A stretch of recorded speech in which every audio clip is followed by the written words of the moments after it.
present the agenda so that the adjournment would occur before the public hearing. We're going to swap those two items. The public hearing occurs before the end of the meeting. So the public hearing will move up, and that'll be item number 14, and then 15 will be served. So could I get a motion to approve our amended agenda? So moved. And I will second. Thank you. It's been moved and seconded. Does anybody have any questions?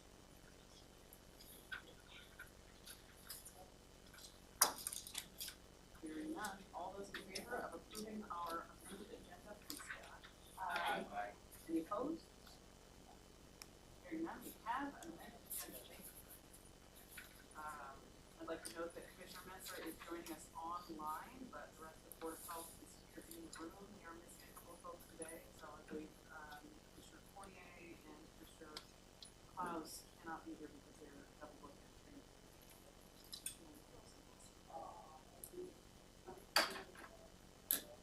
Linda, yeah.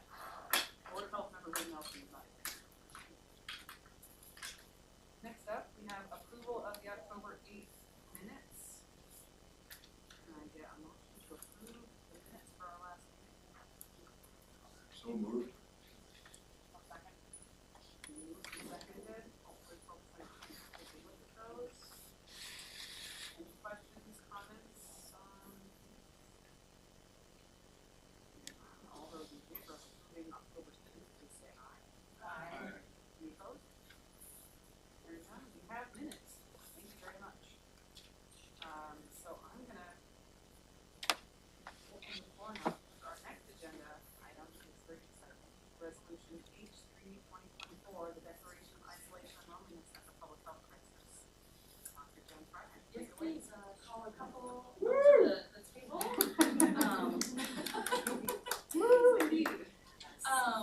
Because we have Elizabeth here from PHSS, and we have Brian from South Sound Senior Services of South Sound.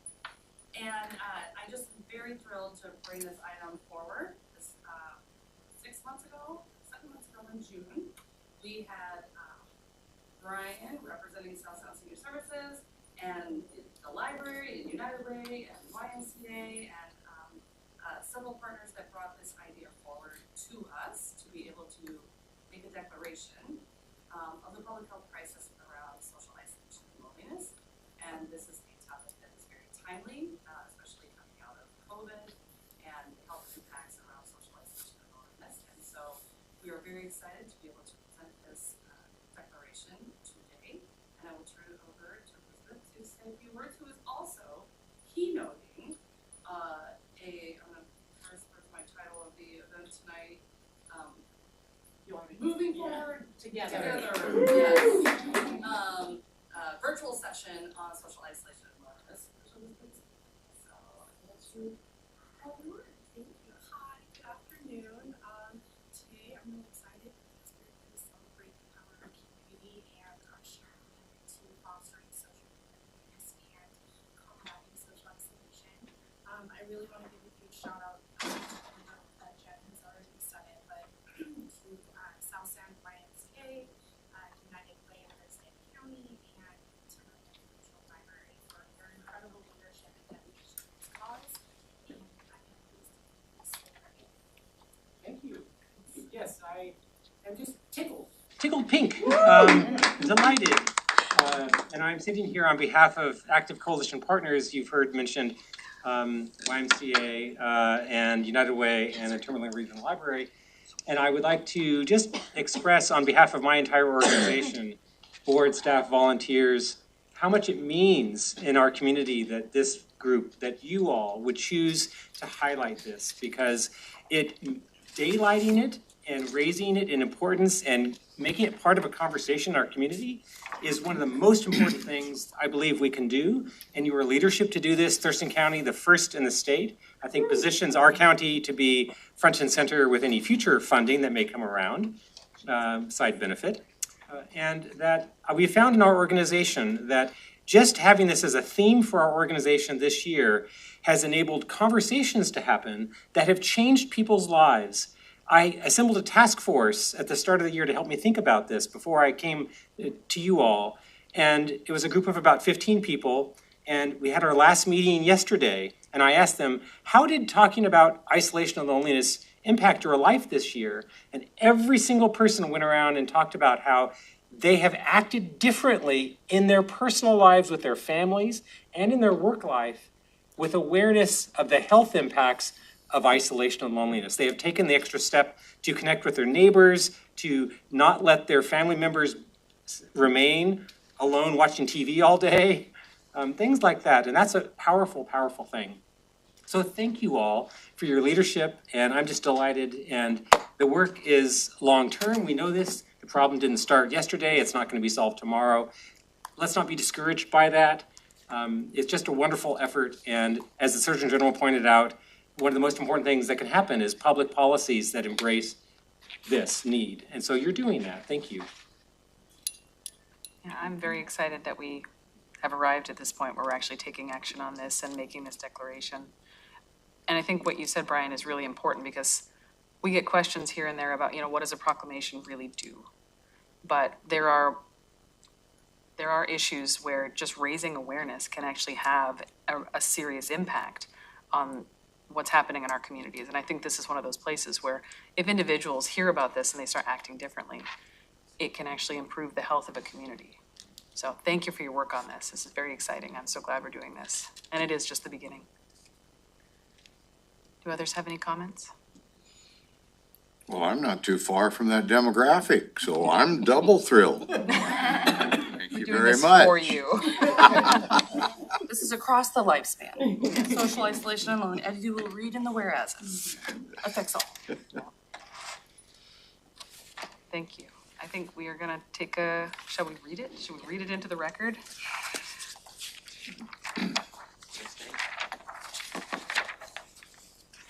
All right. So is everyone comfortable if we do it kind of like the way that we do it with our proclamations, where we do a paragraph at a time? Start with Dr. Beth. Should I start from the very top? Yes. A resolution? Yes. Okay. A resolution, this is resolution number H3 2024, a resolution declaring loneliness, isolation, and lack of social and emotional connections as a public health crisis in Thurston County, directing the director of the Thurston County Public Health and Social Services to lead the response, to assess any potential availability of monetary or human resources to encourage social connection efforts, to prevent isolation and improve awareness of social connectedness strategies, while implementing a social connectedness and prevention isolation website and social media campaign. Whereas United States Surgeon General Dr. Vivek Murthy released our Epidemic of Loneliness and Isolation, the Surgeon General Advisory on the Healing Effects of Social Connection and Community on May 3rd, 2023, declaring loneliness, isolation, and lack of social and emotional connections as a public health crisis, and whereas the detrimental impacts on mental and physical health from poor or insufficient connections are significant, including an increased risk of of depression, dementia, heart disease, stroke, and premature death, and whereas the 2022 Behavioral Risk Factor Surveillance System, BRFSS, revealed that 13.3% of Thurston County adults always or usually felt isolated from others.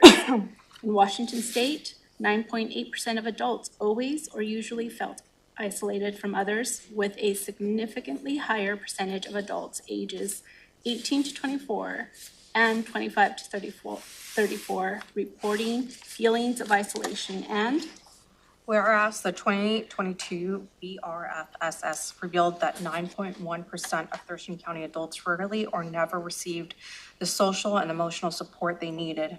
In Washington State, 10.4% of adults rarely or never received the social and emotional support they needed, with a significantly higher percentage of men reporting a lack of social and emotional support. And whereas social isolation and loneliness have disproportional impacts on those with poor physical or mental health, disabilities, financial insecurities, or people who are living alone, or single parents, seniors, immigrants, LGBTQ+ individuals, and Black, Indigenous, and people of color communities. And whereas social connection is a vital factor in improving individual resilience, population health, community well-being, and social engagement. And whereas this declaration is not a promise to commit resources,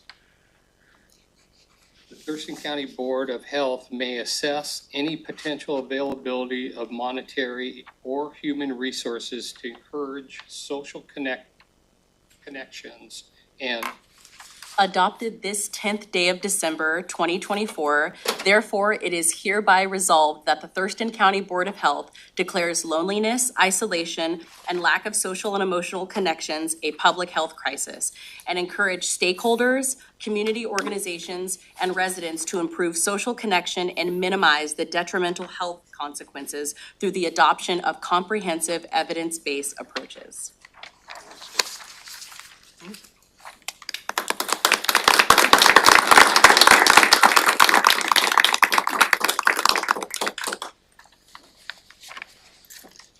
Alrighty, I think we're gonna step outside and take a quick photo to document this momentous occasion. To the stairs, everyone.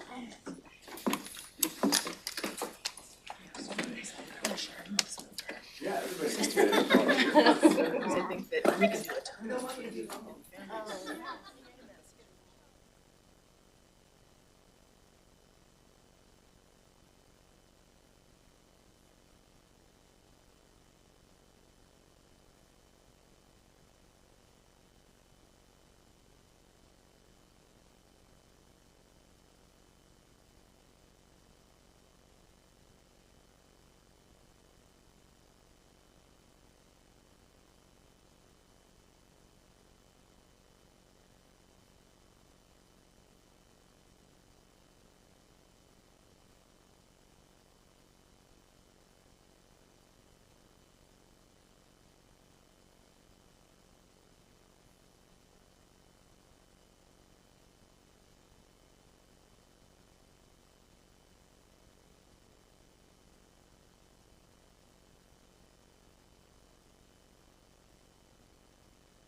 Alright, thank you for your patience, those of you tuning in online. Does anyone need water? I was choking. Somebody wants water? Did I hear? No. Okay. I'll take one since you're up. Yeah, okay, I'll I was like, I was coughing up a lung.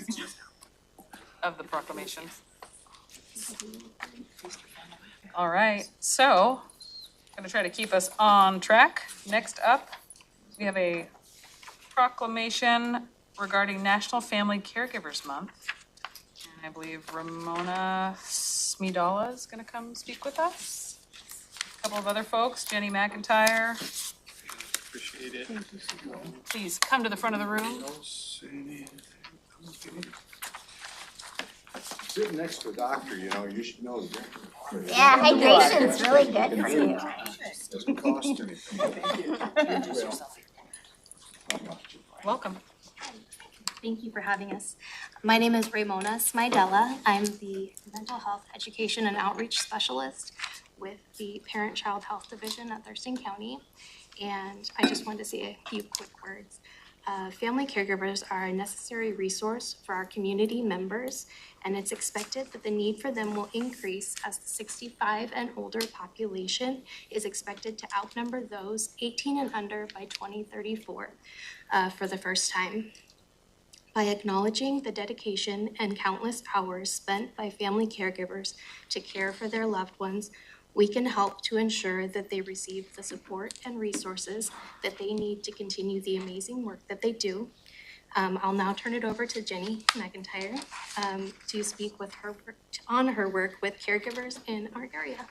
Hi, I work for the Area Agency on Aging. I'm a program specialist and social worker there for the Family Caregiver Support Program. I believe it's the only program available in the 3 counties that really focuses on supporting the family caregiver. And how we do that is providing a network of services. So a broad family caregiver is kind of a broad term. So it's often spouses or children, but it can be grandchildren. It can be a close neighbor. It can be a friend. And these people are doing an enormous amount of work to keep their loved ones at home and safe. So what we provide is an array of services. There's programs that people can get on that can provide actual in-home care, meals, things like that. But a lot of our work has to do with helping caregivers identify as caregivers and learning how to care for themselves, because we know that caregiving has a detrimental effect on the caregiver's health at an alarming rate. So really helping them understand that, providing one-on-one support through us. We do several evidence-based programs where we do coaching for people who are caring for someone with brain change and dementia to help with behaviors, because that's one of the main indicators that someone's going to be placed or need Medicaid level care. So we're working to keep people in the home, letting them age at home, keeping them healthy, and keeping them supported. Thank you. Yeah, good. I feel like a lot of people probably have, if it's not you, it's somebody in your life that is close to you that has gone through this. So the support that you're providing to the caregiver is really important. Thank you for that. You bet. And it is very isolating, as we said that. The caregivers are often so isolated, especially dementia caregivers, because their support systems drop off very quickly as the disease progresses. So it's great to be able to provide them those things. Thank you. Yeah. All right, well, let us read the proclamation. Commissioner Munster, would you like to participate, or are you en route and not able to read? I can read. All right, will you start us off with the beginning of the proclamation? Okay, let me get there. And then we'll go to Tanzania. We'll go reverse order this time. I had the one ready for social loneliness, but is it on a particular page in the packet? The pages aren't numbered. It's about halfway through. The pages are not numbered. No. I think I got a bad packet.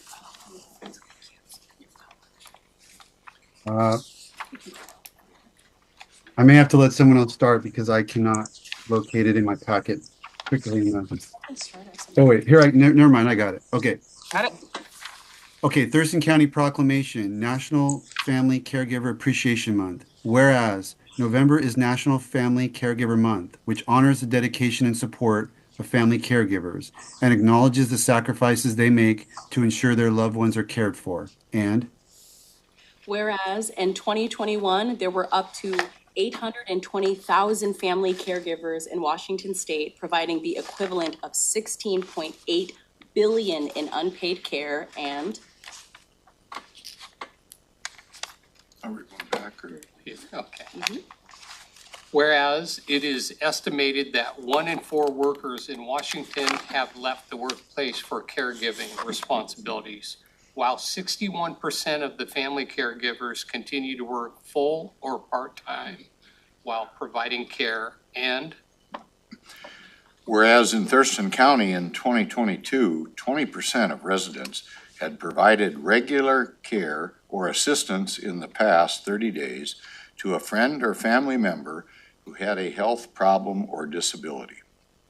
And of those caregivers, 64% had provided care for 6 months or more, and Whereas, by 2034, it's estimated that the population of people aged 65 and older will outnumber children and those under 18 for the first time, potentially increasing the demand for caregivers and the continuing need for accessible caregiver resources. And Whereas caregivers are more likely to experience stress, anxiety, and depression and are at a higher risk for pain conditions and lower quality of life compared to non-caregivers.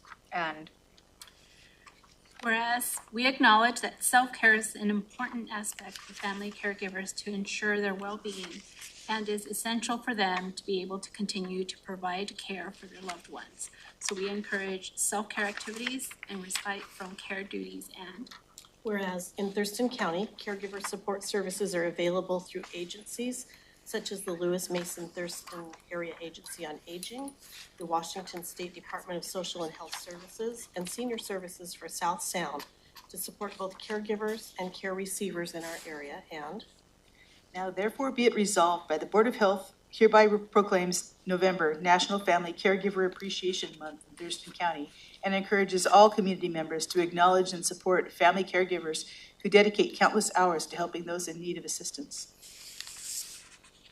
thank you. Can I take a quick photo? I gotta say, there's somebody that I work with that I'm thinking about as we sign this proclamation, because it's been impacting their lives, so this is very special. Thank you. thank you, Robin.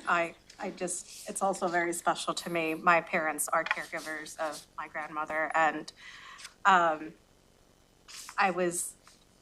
felt it really touched me as, you know, we're talking about this added stress, the depression, the anxiety, and seeing my parents go through that and knowing that they have been struggling with my grandmother who has dementia, and it really hit really close.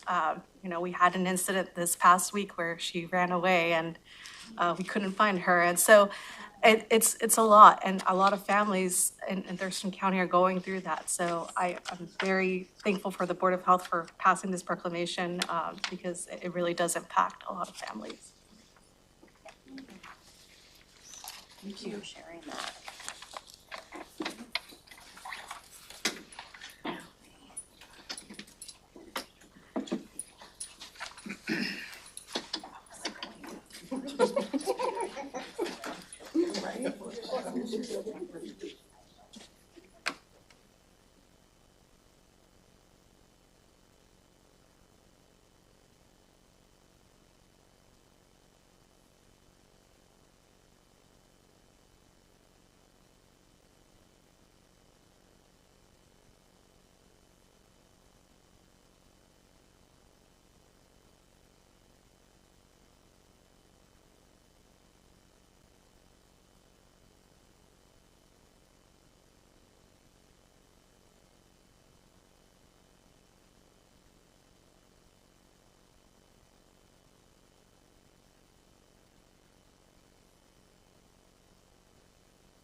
This remote, how's that going for it? All right. We are proceeding on with the agenda. I think we're actually doing pretty good on time. So, next up, we have the opportunity for the public to address the Board of Health. I'm not aware of anyone who has signed in to address the Board of Health. Anybody online? Okay. This was your opportunity. Now it's closed. See you next time. We're gonna proceed to the next item on the agenda, department item sanitary code for Thurston County, Article 4 revision. Regulates the permitting, installation, and long-term operation and maintenance of on-site sewage systems within the county. Susan. Thank you. Susan Long, Environmental Health Division Director with Public Health and Social Services. So today I just want to give the board a brief overview on Article 4, what it regulates, and the revision process we've been doing in the department for the last couple of months. We're figuring it out, so you can just keep talking. Okay, fabulous. So just a quick outline of the presentation. I'm going to briefly talk about the sanitary codes of Thurston County. Then we'll dive into what Article 4 regulates, why we're doing this update now, the revision timelines, and next steps. So the sanitary codes for Thurston County, we have several. Article 1 is our general provisions. That really outlines our enforcement process, violations, how we do corrections, administrative hearings, appeals, and civil infractions. We also have Article 2, which regulates our food service providers. Article 3 is drinking water supplies. Article 4 is sewage disposal, which we'll go into more detail today. Article 5 is solid waste handling. Article 6 is non-point source pollution. Article 7 is water recreation facilities, so those are our pools and hot tubs. And then Article 8 is smoking and vaping. So, Article 4, what does it regulate? Like was mentioned in the opening, it regulates how septic systems are designed, permitted, installed, inspected, and certified. It also regulates how and when folks are required to connect to public sewer or large on-site septic systems. It also requires operations and maintenance and dictates when repairs of failures are required. It outlines minimum land area requirements for development and subdivision. It outlines how we protect our marine recovery areas and special areas of concern. It also regulates how we regulate our septic installers, pumpers, and certified monitoring specialists. And then it also includes enforcement provisions in that section if the rules are broken. So why are we updating Article 4 right now? This really has to do with the State Board of Health adopting their new sanitary code as of January 10th of this year, with an effective date of April 1st. So that really put local health jurisdictions on a clock to update our local code to make sure it was as restrictive, if not more so, than the state revised code. So we will have to have an effective date that mirrors the state as of April 1st. So to go through our timelines of what we've done thus far, March through September, we formed a technical advisory committee within the department. And we, again, looked at our local code and state code to make sure that ours was as restrictive, if not more so. We also looked at our policies and procedures, and we incorporated those into our local code where appropriate. We attended monthly DOH webinars where the state provided additional guidance and clarification on some of the WAC revisions that weren't necessarily clear. On October 28th, we sent a draft of our code to the State Department of Health for their review. On the 30th of that month, we also sent that same draft to our prosecuting attorney's office so they could begin their review process. On November 8th, we met with DOH to talk about any comments or questions they had, which were very minor in nature. They then sent us a letter of support on the 18th, which brings us to today. We're updating the Board of Health on our progress. Next steps, we will be hopefully getting a revised version from the prosecuting attorney's office. And as soon as we get that draft, we'll post it to the website and allow public comment at that time. We're also going to present this information to our on-site professionals at our annual Septic Summit, which will be held on the 17th this month. So as far as next steps go, in January, we'll hold another workshop where we'll give the board a clean copy, a red line version, and a summary of changes of each of the sections. So hopefully it'll be clear what we've done and why. We hope to hold a public hearing in February.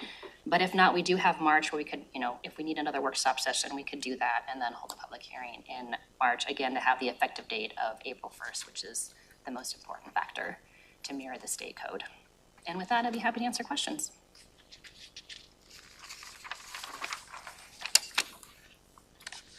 I was curious about, and this is something that Commissioner Menser has talked about as well when we were in our subcommittee. And I saw it in here, essentially the people who go out and are certified to actually do that. I'm curious if that is something that like a homeowner can also do, or is it something, like, do you have to take that certification to be able to essentially go outside and monitor it? Yeah, we do have a homeowner certification class.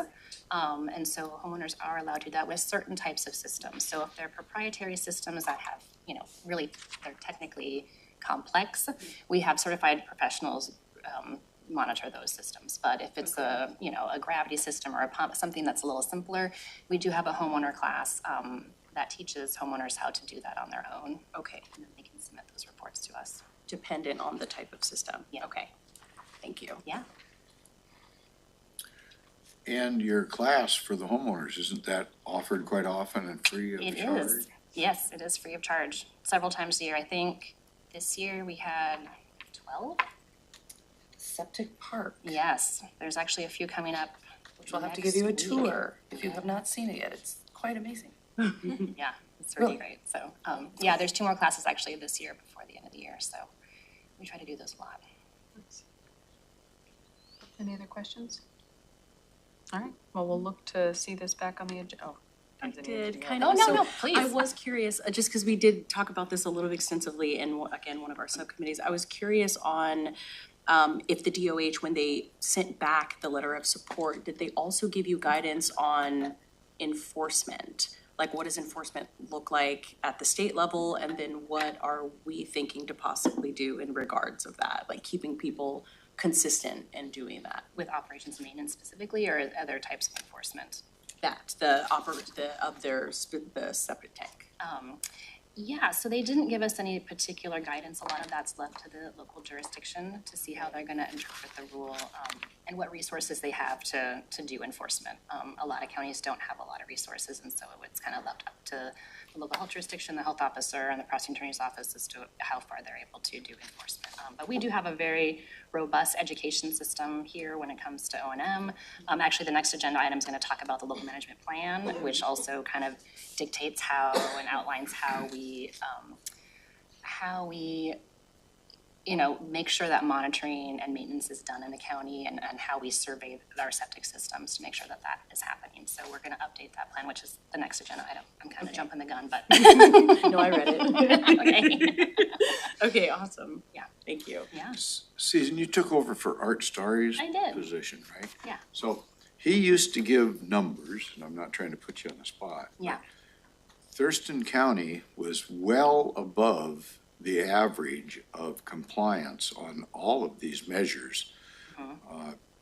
And it had a lot to do with your folks, your teams, interaction with the public, and the classes that we give, and all that. So I know I can't answer that question about what the numbers are, but we're well above.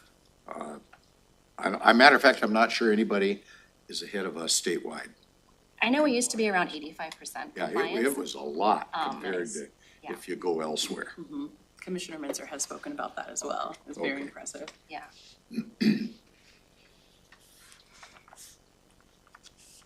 Okay, well, we'll look to hear more about this in, sounds like February? Next month. January, excuse me. Yes. All right. Well, I think you're sticking around for the next agenda I item, am. which is an update to Thurston County's on-site sewage management plan, which outlines how the county oversees the on-site sewage system within its boundaries. So I just wanted to bring this to the board's attention. This is just strictly informational at this point. I did want to let you all know that PHSS did hire Greenie Economics in September to update the 2016 Thurston County on-site sewage management plan. They started reviewing this project. They started looking at our data to see how we are identifying failures, if we're correcting those failures, and if we're meeting the Washington State operations and maintenance requirements as outlined in the revised Washington State Administrative Code, 246272A, and the Puget Sound Action Agenda. The plan will be amended to reflect program development since 2016, hopefully at identifying grants and policy recommendations based on the best available data. Workshops will be conducted with interest groups to inform them of proposed amendments to the plan, and we'll bring a final draft plan to the Board of Health for adoption, probably in September of next year. So more to come. It sounds like we're exploring how our program is working. It sounds like it's working really well, but there's always opportunities for improvement. Yeah, the WAC 246272A does require that we review it every 5 years. We don't necessarily have to update it, but at least review it to see if it's, meeting our needs. So it's been a while, and with the new WAC update, it seemed like a good time to look at our management plan as well. All right. Thank you. Thank you. Next up on our agenda, 2025 proclamation suggestions. Yes, so This is discuss and decide. yes. We can make changes to it later. In your packet, you will see two different handouts. One is a suggested graph of what we've had the past 2 years and what could be potential suggestions for this year. And those are just suggestions. You may alter that as you see fit, but we would like decisions for each month so that we can be proactive and ready for 2025. And the second document beyond that is a list of a whole host of things. This was similar to what you all looked at last year when making decisions for 2024. So you may look at the other page as well too, if you want to make decisions on that.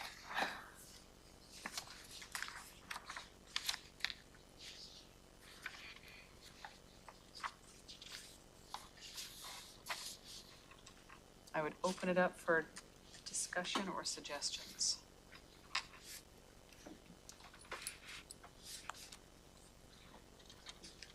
So with the possible proclamations, I think when we make a proclamation, it's an opportunity for the community to come together. And I remember kind of what Tanzania says is like, remember, like she went out to the community and she was like, we did this proclamation and people hadn't heard about it, right? And so I guess my vision is, I'm looking at proclamations is how can we bring the community in not only to educate, but also recognize, and for it to be not just one or two people coming in, but to actually bring in a whole slew of people and groups and community, and especially as we've grown. And so I'm like, as I'm looking at the different options, right, it's like, which ones of those can we connect to initiatives that we have and bringing groups in? And so that's just like an initial thought that I have. Well, to riff on that theme, National Blood Donor Month in January is something that we could actually wrap activities around, right? Because we could invite Puget Sound Blood Works to come here or find a spot and use that to amplify the need for blood donors and invite folks that are aware of the proclamation to schedule their appointment to go donate blood. We've done that in the past, haven't out in the parking lot, not here, but Hill. I would love that. Any thoughts? No, I think that's a good idea. And I will agree with Commissioner Mejia that I do think, I mean, while I would love, right, to support everything, I do think it's really important that we sort of tailor this to either current initiatives that we have or the ability to bring out the community and get people coming out and getting involved in the public health resources that we would very much like to offer them. So, yeah, just with that in mind in terms of choosing. On that note, I think also finding opportunities for us to go into the community would be really helpful so we can make that connection. So, yeah.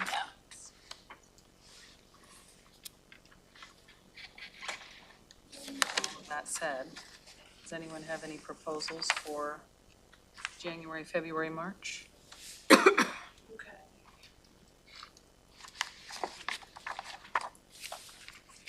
The National Human Trafficking Awareness Month. Just with me saying that out loud, and it's here on the list in January, how are people feeling about that? I know that Lacey has recently created some fantastic framework in regards to, and I think I've brought this up before, the questionable massage huts that are popping up in business. And so if people are interested in that, that may be a way for this group to also kind of start creating some foundational work around that. There's a Thurston County human trafficking task Out of the force. Attorney General's office, I think, isn't Yeah. it? But countywide. There's one local here too. There's a county program. When do they have their 5K? And They have this I 5K. think this went away during COVID, didn't it? I think it technically still exists, but it's not been very active. Yeah, just not, Yeah, it didn't go sort of. away, it just kind of lost momentum. Okay. Okay. So we already have something established around Well, that. we have in the past, Okay. so. But it could be something that we resurrect or wake it back up a little bit. Yes, I being do a think that port it seems to city. be super active. Thank you. So I just wanted to ask a question in regards to implementation of getting out into the community, activities. Who develops those ideas? Because I know I'd participate, but is that staff that would put those together? Would we give ideas? National Human Trafficking Awareness Month is very important. There's education around that. And so who develops those forums, and then how do we participate? So when it comes to proclamations or declarations, we in public health know many of the community partners or the not-for-profits or agencies that are working around this. So we'll invite them to come for the proclamation, as we've seen tonight, to give a statement and education that way. If it was an idea to have a bigger event, such as a blood drive happening or whatnot, then our staff would certainly help to work on that, but we would certainly welcome the Board of Health's assistance in helping to do that, because that would be a significantly increased amount of effort to put towards something like that. Not to say it can't be done, but yes. So when I heard that question, I also thought like subcommittee. That was another reason why we were so adamant about putting our subcommittees together and being really diligent around strategic items that we have said that we were going to work on, and outreach is a huge one. So I do think that The Education and Outreach Subcommittee. yes, that's subcommittee work. A good place, yeah. I think. We would welcome staff, but I do want to hold the responsibility of the board to drive forward and actually do that work. Absolutely.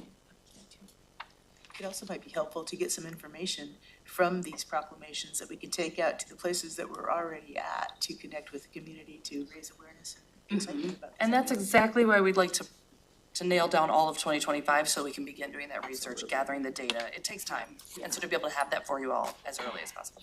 We do have some of those, like the one page or the handouts that are like the proclamations we signed today. Yeah. We're And so starting to do resources that like one are useful. pager so that way Yeah. it's an easy education resource that you can That's handle. great. And having the electronic versions of those as well is really handy. Because we Fantastic. can share them out on social media or push them out. I'm gonna do it tonight, so yeah. So we have a slate of proposed 2025 topics. I guess what I'm asking now is, does anyone want to propose any changes, or would we like to Additions, maybe? additions? National Birth Defects Awareness Prevention Month. What month would that be? Which month is it? January. January. It's the fourth one down.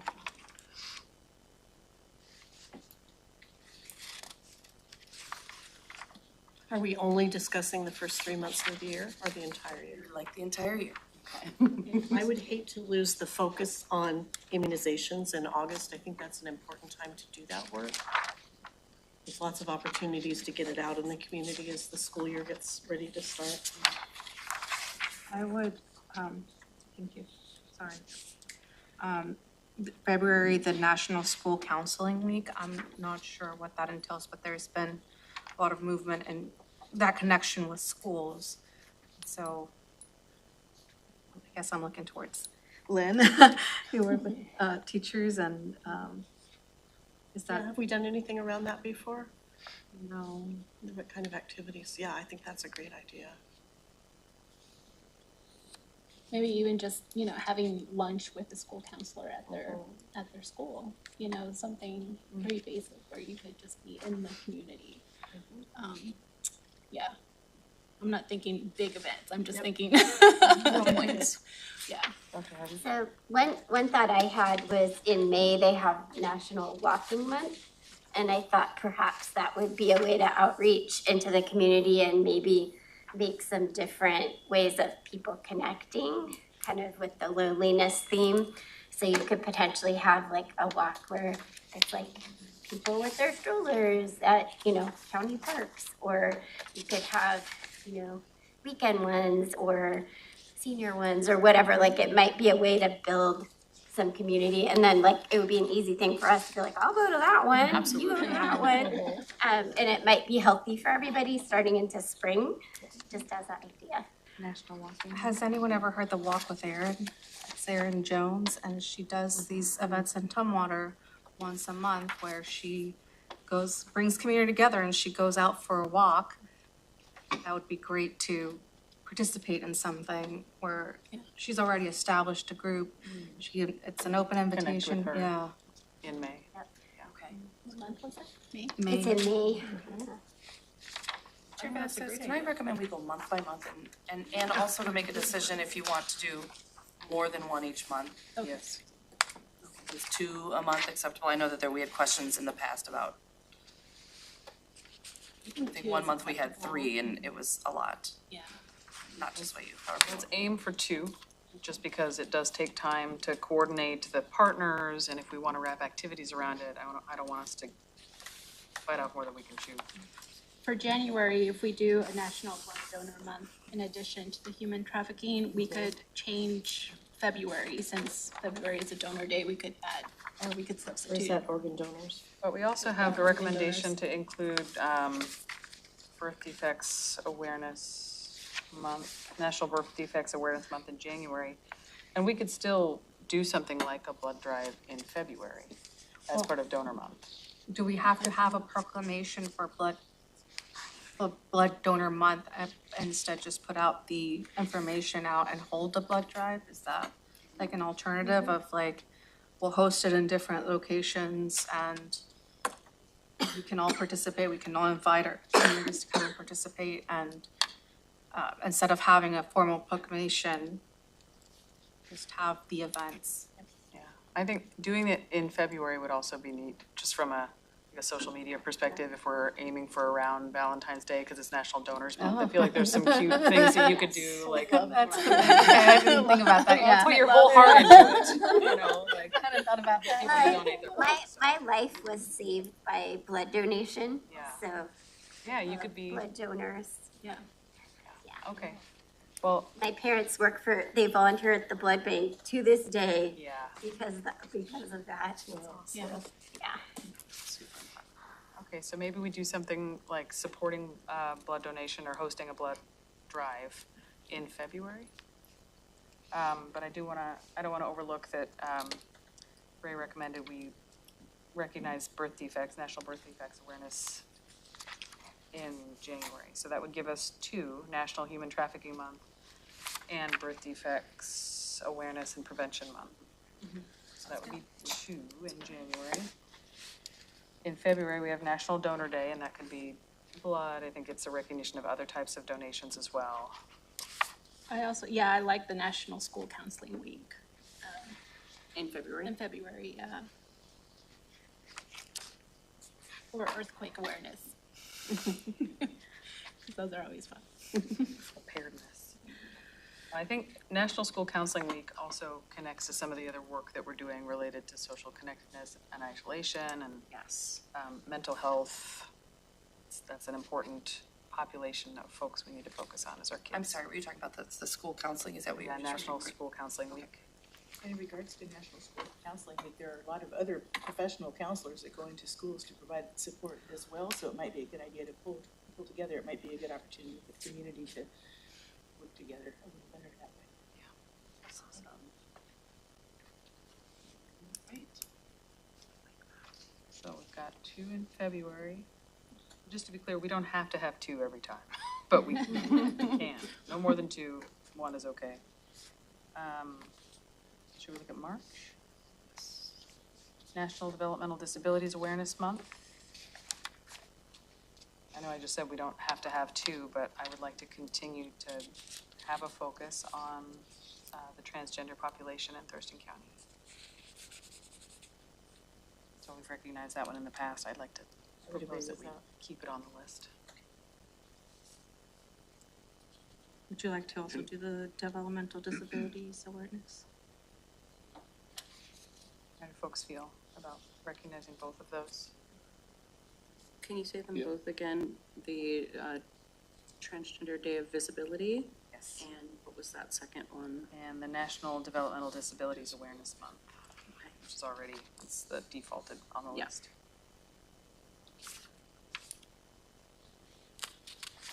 So moving on to April, Child Abuse Prevention Month, National Public Health Week. I think we did a marketing and social media campaign here last time for National Public Health Week. Is that in April?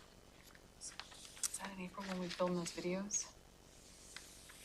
Yes. There's quite a group on the National Child Abuse Prevention Month. Over at the Capitol, they put out all those twirly things Yeah. during that period of time. I mean, there's a lot of publicity on it, and it would get some more attention, I think. Yeah, uplifting the statewide efforts that are already underway. Okay, So which ones? so that is, I propose we can forego the National Public Health Week. We do things internally for public health as well too. okay. If you, oh, I'm sorry, I just saw that the child abuse was there too. Whatever you decide. I would agree with that as well. Forego, yeah. Focus on child abuse prevention.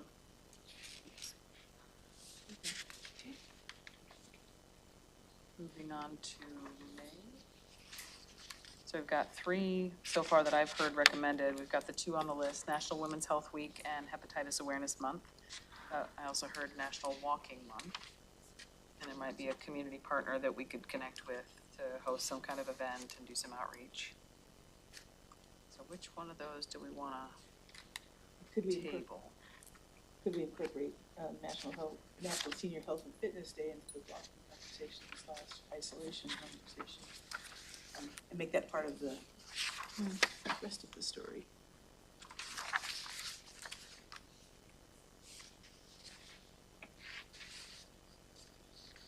So National Walking. May. So we've got,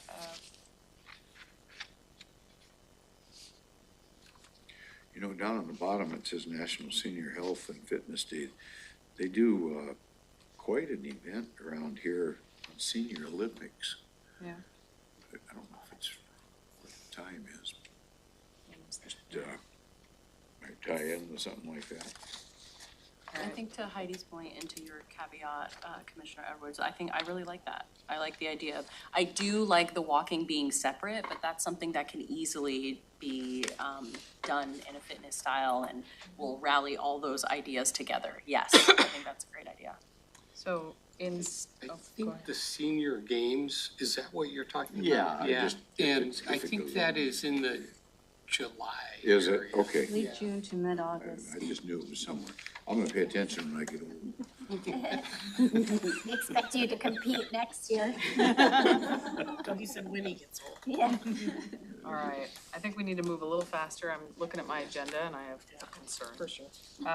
So what I'm hearing is for May, National Walking Month and National Senior Fitness Month? Okay. Yes? Okay, so we'll find another way in a different avenue maybe to focus on women's health and hepatitis awareness. Looking at June, Men's Health Month and National Gun Violence Awareness Month are the ones that are currently on offer. Very happy with both. Flexible. How about, I'm just gonna make a suggestion that you're looking at the time. And so if we did half of these, this meeting, and see how it goes and people think about it between now and the next meeting, that we're gonna have another short discussion on it. Come with their favorite or more concerning issue, and they can add something to this list. Too, if they know of something. I don't know, I'm just trying to help you get along. What I'm hearing is a suggestion that we approve the first half of the year. Maybe January through June, so that we have something to work from, and then during our January meeting, we decide on the second half of the year, so that staff can plan. What do folks think about that? I'm open to that. I'm also, in terms of staff and manpower, I will default to the capability and what you think around that. There's also 3 potential new members that will be part of this discussion in January for looking at the second half of the year. Which might make it harder, but just to have context, yeah. So I think what I heard from Jen is maybe we just get this done today. So let's go. Okay, June. I'm very happy with June too. Okay. We don't have a June meeting in is July. also National Safety Month though. Oh. And I wonder about marrying that with National Gun Violence Awareness and having a safety theme. Those two do marry well together. I love the idea of having a focus specifically on men. Men really struggle with making those doctor's appointments and showing up and taking care of themselves. And in terms of like suicide, the numbers aren't even comparable. Men are really struggling. So just Men's Health Week really, and it's also June, I believe, is Father's Day. Or the month during Father's Day, so it just marries really well, really nice like marketing and all of that stuff as well, so I would really like to see that. I agree, I would like to have a focus on men's health. And for mortality of young people, guns in general, we could do education about safety and people who are suicidal, safety and that stuff too. Thematic alignment with some of our other focuses. Yeah. Okay. Well, I think there's So the 2 suggested men and. Yes, we'll leave those. July, no meeting. August, National Breastfeeding Week. It's close to my heart, I'd kind of like to leave it there. We have a program where we support breastfeeding women in the community. Agreed. You know, at one point in time, the county had a pilot program just before COVID, where they set aside areas for newborns, specifically Like for for care county and staff. breastfeeding. Pardon? For county staff. Yeah. Yeah, the Infants in Yeah, the and then it Workplace kind of program. went away with COVID, kind of. Yeah. Maybe something the county would want to revisit. And then International Overdose Awareness Day. I would like to do the National Grief Awareness Day instead. National Possible- what? A grief awareness. Grief. Especially when we're talking about isolation. Grief is one of the main reasons sometimes that people go into isolation, and I think it would just be really good to highlight different resources for people going through grief. When it's not a linear path, it's Yeah. a squiggly line. I do, I want to honor that because I completely agree. I know, Dr. Nelson, you had made that comment about immunization awareness and how important it is for that back to school time. So can we commit to maybe doing the same thing that we're going to do for the blood drive? We have some type of community event where we're driving forward and we're giving people opportunity to get immunized instead of a proclamation to sort of suffice. How do people feel about that? If memory serves, the county doesn't always have the resources to host immunization drives, but they do sometimes support them in the community. Is that Okay. right, Dr. A? Ish. Yes, I know we're, I'm going to defer to Jen a little bit. We're looking at what our capacity might be as far as supporting immunizations in the current Lots of work will be happening. Okay. In that space. Yeah. Okay. So we have 4 proposals for September. For September. August, yes, excuse me. So, Can I comment on one thing I heard on the news today on this International Overdose Awareness Day? You know, we all know how bad fentanyl is. There's a new thing out there that's an enhanced fentanyl, and it's supposedly 1,000 times more deadly than the fentanyl we know today. I just saw it for the first time. just put that on the list of things that no one wanted.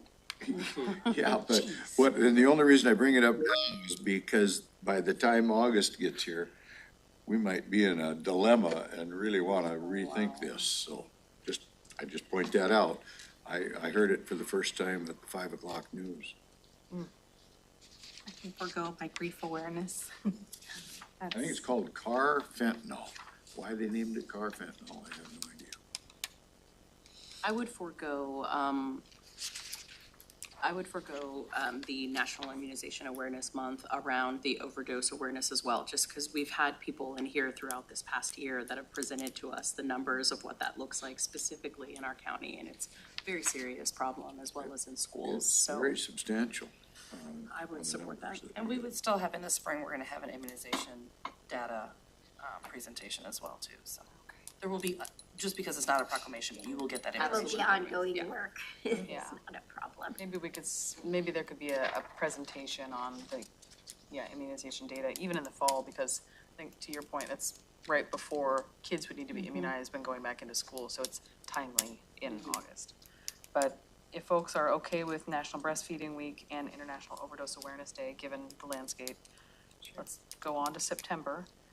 Septic Smart Week and National Preparedness Month, and that gets back to, someone mentioned earthquakes.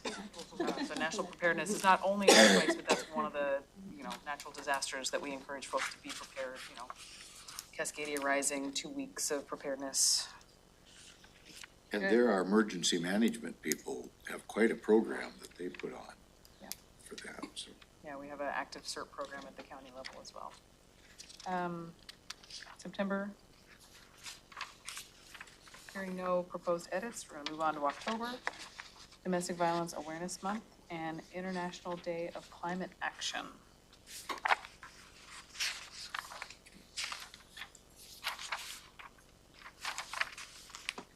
Going once. Going twice. Moving right along. Okay, if we are good with those items in October, they are great.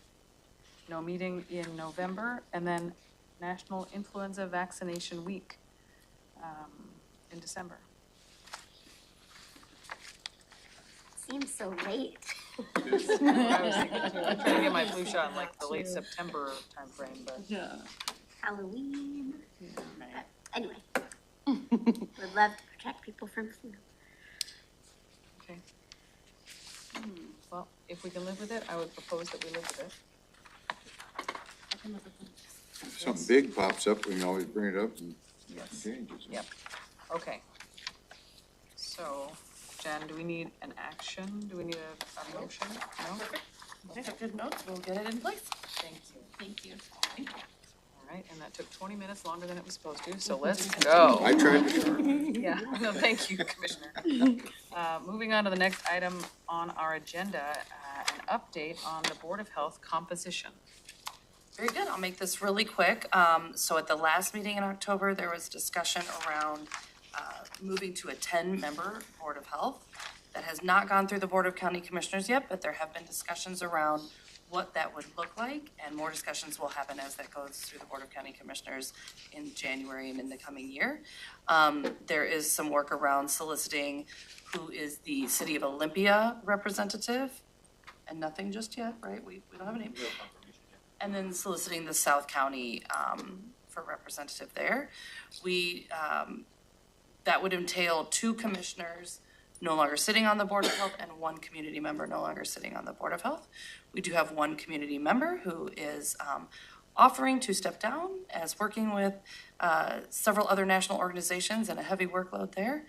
So while we were looking at an off-ramp of September when we have 3 members' terms who are looking to be renewed in September or replaced in September.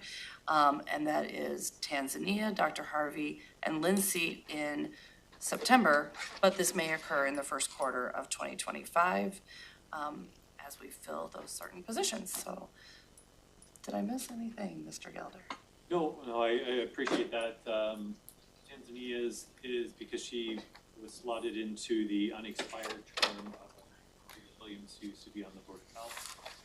And the only other caveat is being able to move forward. The Board of County Commissioners did give thumbs up to move forward with that. So the process will require a change in code, and that will just take a little bit of time because we'll have to be able to set that hearing date. We do have a draft of the ordinance that should accelerate that to it, but I would imagine sometime in the first quarter of next year. Thank you. Stay tuned for more updates. Exactly. Or somebody will. All right. Next up, we have a report in our packet that is response to the board questions from the October 8th meeting related to Tom's presentation on housing and homelessness prevention. Please take a look at that. For brevity's sake, we're just going to keep on moving. If you have questions, please feel free to follow up with staff. Next item, Board of Health Subcommittee updates. Jen. And this is very quick as well. There have been no subcommittee meetings as we are trying to reassemble and hope that our Board of Health clerk returns in January. With the education and outreach, now with the proclamations, we'll definitely bring the committees back together in January, all three of them, but especially the charge for the Education and Outreach Committee, given the proclamations. So more to come on that. All right, thank you. So item number 11, open board discussion and information sharing. And we are about 15 minutes behind on the agenda. So if you have things that you would like to share or comment on, I would urge you to keep it brief, but I don't want to totally. I already got mine in. All right, thanks. Mr. Edwards is on record. Does anybody else have anything you'd like to share or mention or comment on or ask? Quickly, I do have something to share. I'm very excited. I'm a part of the Leadership Thurston County program, and I will be seeing Commissioner Mejia and Commissioner Minzer, as well as Mr. Hernandez over here visiting us. It's Government Day, that's the theme, and I'm also very excited to engage with Senator Sam Hunt. Yes, that'll be so awesome. Congratulations. Yeah. You're going to be there too? Very excited. It's going to be really great stuff. I just have one item. Want to say special congratulations to Dr. Jen Freiheit. She was selected as the Public Health and Social Services Director. We're extremely excited to have her at the helm. So I think this is your first meeting as the director, and so not only welcome, but thank you for your work as interim, and before that as assistant director. We're very excited to have you leading this important department of the county. Thank you. Absolutely.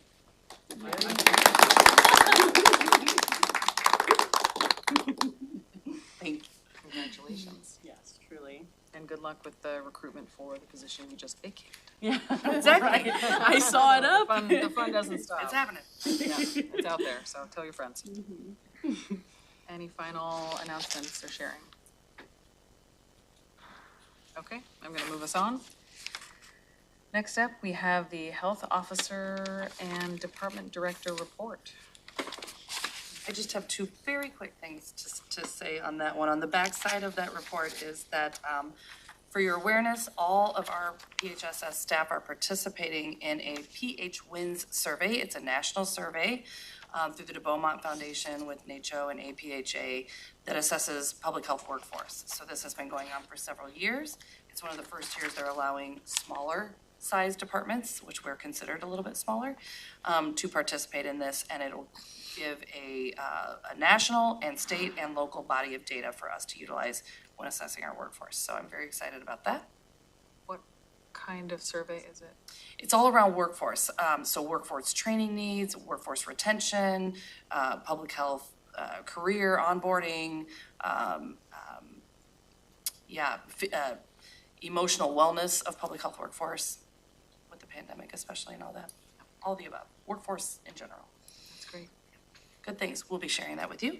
The other piece that is not on here, that I would be remiss to just say is that our health officer, Dr. Abdulmalik, will be going down to a 0.6 time employee on January 1st of 2025.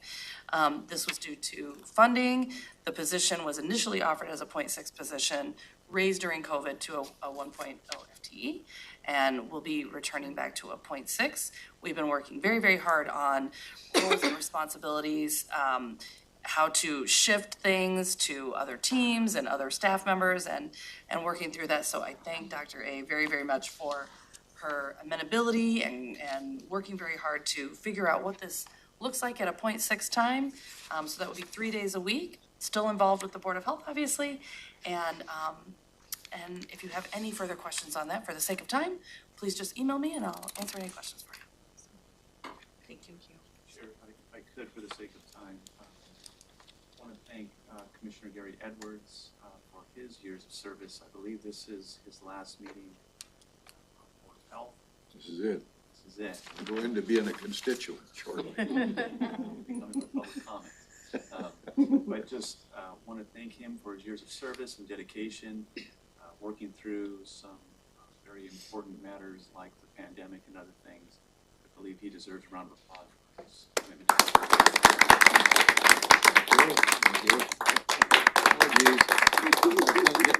Don't get too carried away. County Manager Hernandez stole a bit of our speech and thunder. So we are presenting you. You got in right in time. We are presenting you. Oh, really? With a wondrous thank you for all of your service to the Board of Health and all that you have done. So thank you very, very much. And we demand a speech. Have you ever heard of the KISS speech? Keep it short, Sheriff, or keep it short, stupid, either one. Anyway, I will keep it short. Thank you to all of you in your respective roles for participating and making Thurston County a better place. And I'll be watching out there and I'll maybe come in and testify at public testimony someday. Thank you very much for this. Thank you. Thank you. We do want a picture, and not to be remiss, we have a chairwoman who this is the last meeting. What's For going on there? Chairwoman Vasquez. Did we do that? Did we change that already? So this is the We haven't last been here in meeting. 2 years. I technically was So we supposed to thank leave you for all of your service to this Board of Health, and please don't be a stranger in person. That has been an invaluable member of the Board of Health. Thank you very much. I think she's done more than I have.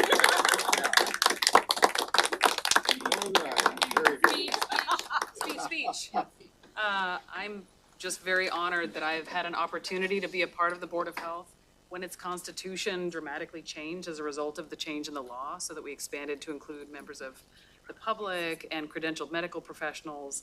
I feel like we've come a tremendously long way in the maturity of the Board of Health, in the way that we're working together and the topics that we're focusing on and how we talk to each other.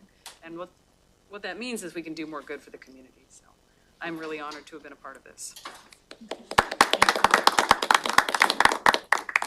Could we do a couple of photos so that we get each of It's a you pretty with... small group. Get in front of the flag or something like that. Let's do it. Let's do it. Quick. And thanks to Renee for sticking around for the photos. All right. Get locked out. Photographer Miller. All right. Celebration. Gary's retirement celebration is next Tuesday at 4. Everyone's invited to join. It's your last rodeo, right? Yeah, That is my the last last. rodeo. That's what somebody came up with. That's what.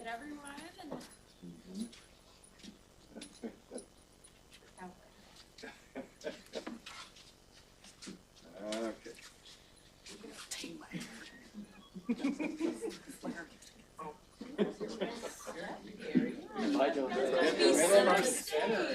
The wrong photos of me up. All right. Is this good enough? Okay, we're ready to double up as a new Gary and Robin. Yes. Just to get everyone kind of fitting in. Okay. So if you Scooch do forward. forward. Scooch forward. Nice. More? We love each I other. don't know what you're We'll supposed get to do. Maybe Lynn is a little short back there, and Leonard is one taller back there. Oh. Oh, okay. Yeah, that works better. Very good. Everyone be sure. And then actually, Lynn, if you want to come in, okay, perfect. 1, 2, 3. Thank you. Yay. Thank all of you for doing this. Thank you very much. So excited. Somebody else can do the proclamations next month. Good luck, everyone. No, it's been a whirlwind of 2 years. Wow, You've been on here, already? we've had this going 2 years More than now. 2 years, yeah, because it was Seems like every day. 2022, we changed the constitution of the board initially, and I got appointed first, and then we went out for the first round of public members. For interviews, yeah. Okay, Yeah. thank you. Thank you. And Kurt Harden was still here. Oh, thank you. Kurt was covering because he had no director of the public health. It was wild. So we really have come a long way. I feel very stable now compared to where we started. Okay.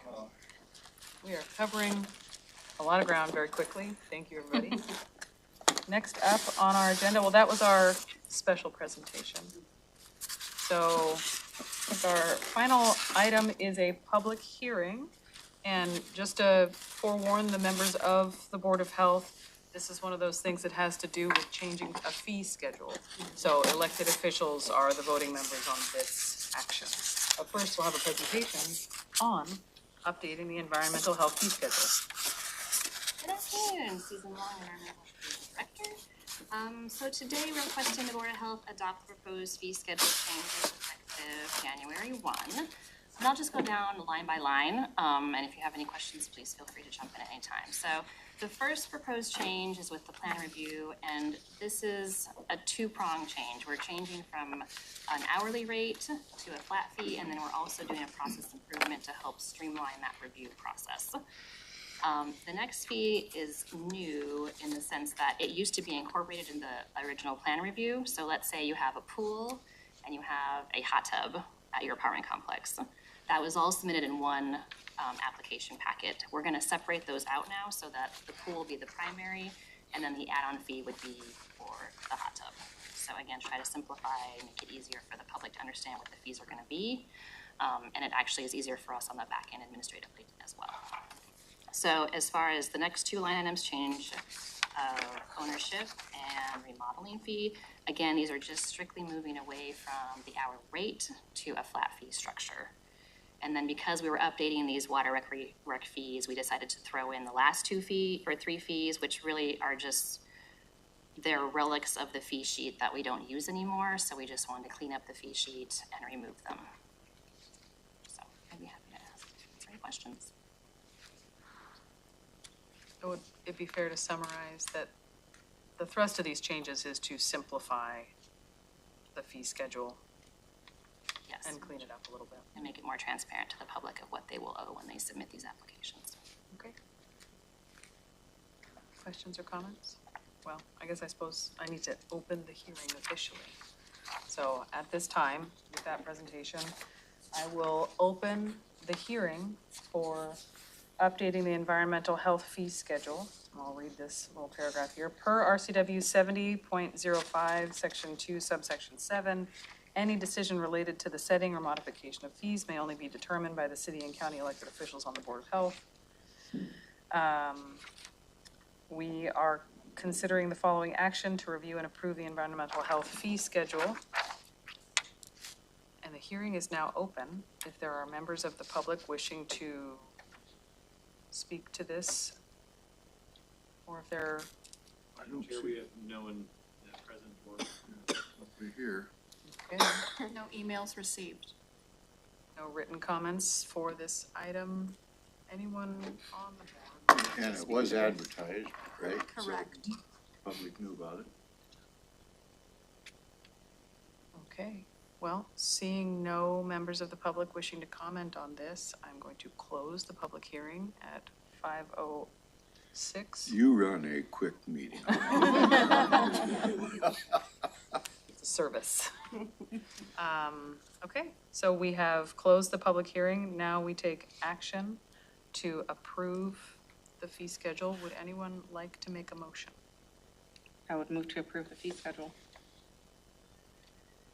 Were you making a motion? Did you? Then I'll second it. Okay. Sorry, I missed that. And again, voting members on this one are the elected officials. So we have a motion and a second? Yes, and Commissioner Menzer online. All those in favor of adopting the proposed environmental health fee schedule, please say aye. Aye. Aye. Any opposed?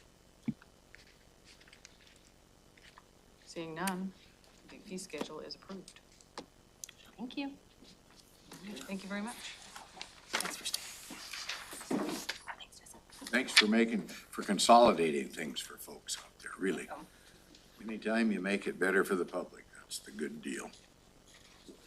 I'd like to mention that we spent an extra 20 minutes talking about proclamations, and yet That's okay. we are ending on time. Very good. Okay, without objection, I would like to call this meeting adjourned. There is an objection. I might have missed an email or something. I am blind, so you're leaving, so who will be chairing the Board of Health? I believe that's a decision for the folks coming back in January to January. make. You'll have to Okay. identify new members of the Okay. board's leadership. Okay. And Carolina Mejia, our commissioner, is the vice chair currently. I'll be running it until there's elections, and then I'll be happy to pass the baton on to the new chair. It has been a pleasure. I'd like to make a comment. While I'm a new board member, I'm on many boards. And just really appreciate your knowledge and skill in running a very efficient meeting. Much appreciated. Thank you. Thank you. Very much so. Feel appreciated. And you look very Christmassy, I And might I'm say. very Christmassy today. I didn't even wear the hat. I'm gonna walk out wearing the hat, so. Oh, we should have had that on in the photo. Yeah, oh, that would have been so good. Okay, Yes. now, without objection, I will call this December meeting of the Board of Health for Thurston County adjourned. Thank you, thank you. Thanks, everybody.